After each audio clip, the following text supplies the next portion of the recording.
Friday the 13th is one of my favorite horror franchises. The masked killer Jason Voorhees is one of the most iconic slasher villains ever put on screen. And I knew that there is an NES Friday the 13th game. AVGN told me back in the late 2000s. Do you remember? He warned us that this game is bad, but I had to try it.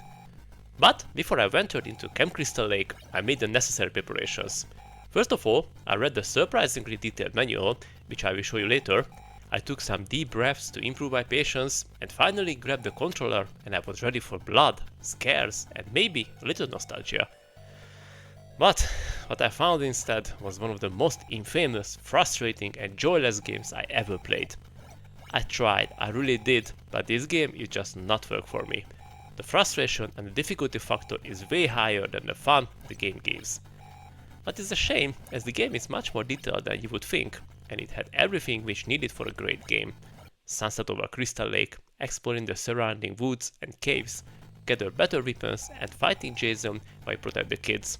In paper, this sounds cool, and when I read the manual, I had little hope that the game will be cool. But it just doesn't work. Let me tell you why.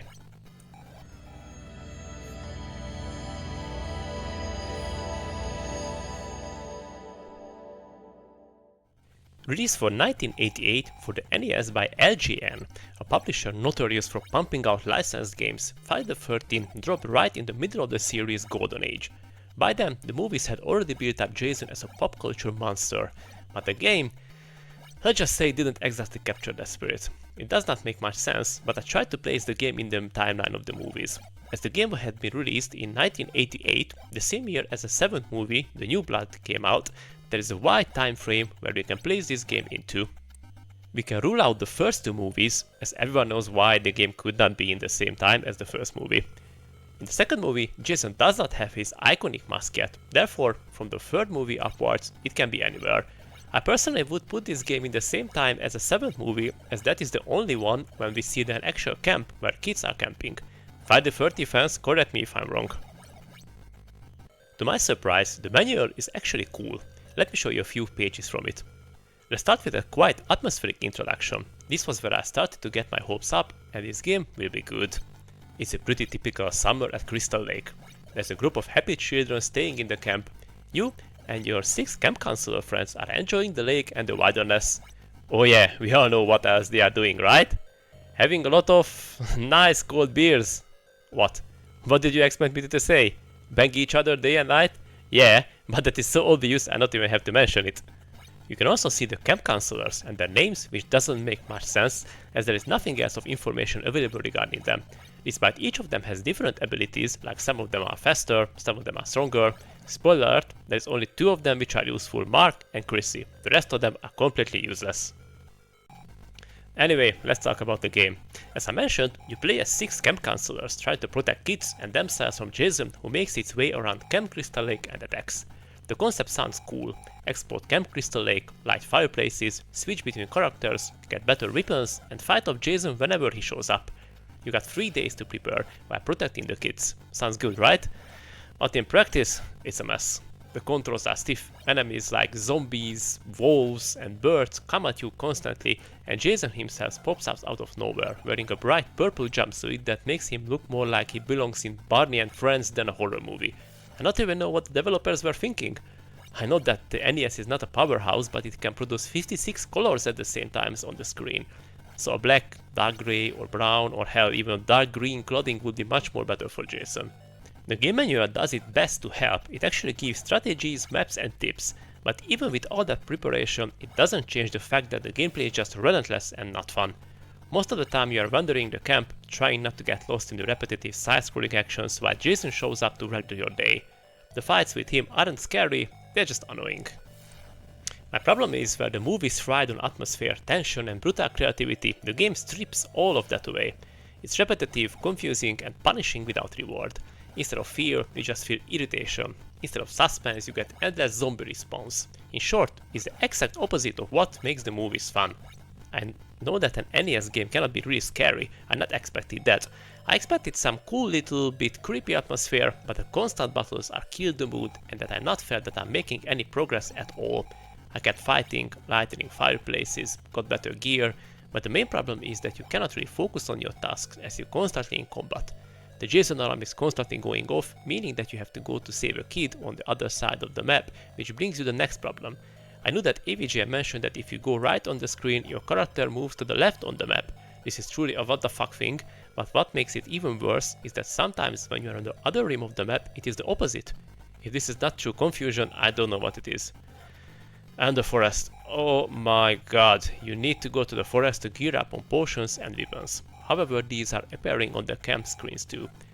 Anyway, the manual mentions that this is fucking bullshit. The manual is outright lies. There is no way that you can learn or remember your way throughout the forest. If you go in, you're fucked. I tested what happens if I go in and I immediately go back where I came from. And guess what? I was still in the forest without a clue where I'm supposed to go. But no worries, forest is the place where you can find better weapons and vitamins which can heal a character, so it should be fine. So I just fight through the endless horde of enemies and heal myself up when I had to. But here's the kicker. Listen, as a major what the fuck moment is coming. You cannot heal yourself with the potion. Yeah, you heard that right. You can only use the potion on other camp counselors. Have you ever seen anything like this in any other game? There is no sense in this at all. You can swap between characters and exchange items and heal each other if you are in the small cabin. As there is only 2 useful characters, I not use this option too much, as the rest of the counselors are frustrating to use. I avoided them as the game was frustrating enough already. In the larger cabins, you can find the fireplaces, which must fire up with the lighter, and also you can find clues which are supposed to help you, but in practice they are useless. Go in the cabin next to the cave. Okay, there are 4 of them, which one? Go to the forest. These clues give you tips which you would do anyway, so it is quite pointless to read them. What about Jason? When he shows up in a cabin, you have to fight him with the weapon you currently have. The fighting is quite basic. Jason moves around and you have to avoid his attacks while trying to hit him with your weapon. Most of the time he kills you as you are weak, but if you are lucky and can cause some damage to him, he is leaving the cabin and you can run to a small cabin to give a potion to another counselor, then switch to this other character and heal the character which you just fought Jason. What a mess. The thing is that the developers have put some effort into the small details. Like if you find the altar of Jason's mom, you can get the jumper, pitchfork or the torch depending which day you defeat her. The boating on Crystal Lake where Jason's mom or something is jumping out from the water is cool. Or the cave where Jason hid his weapons. I also love the sunset over the lake before the night falls. So, they have a lot of potential here to make the game better. And I know that we are talking about 1988 where video games were much more different. And we cannot really look at them with the same expectations as we have nowadays. So, is Friday the 13th on NES worth playing today? Honestly, only if you're a die-hard fan who wants to experience every scrap of Jason Voorhees' history, no matter how painful it is. It's a curiosity piece, not a good game. I think I went into the game with the right preparations and expectations, but for me, it is not working. But as a fan of the series, I can't help but look at it as a fascinating relic, an attempt to bring one of horror's greatest icons to the NES, and failing spectacularly. In the end, Jason may be unstoppable in the movies, but on the NES, he's just unforgettable for all the wrong reasons. But if you would like to experience the game, you can find a lot of guides how to beat it. For me, the game would not give that much fun to really try to beat it. If you played this game, let me know how it went. Did you enjoy it, or if you actually finished it? And now I had to get out this stupid song from my head. Anyway, I hope that you enjoyed this time travel back to the golden era of gaming. If you enjoy digging up forgotten classics or disasters, I got plenty more where this came from. So, join our community by subscribing. Also, the YouTube algorithm shows some videos for you. It is on the screen now, check them out. Thanks for watching, and I'll see you on the next Backlog Quest video.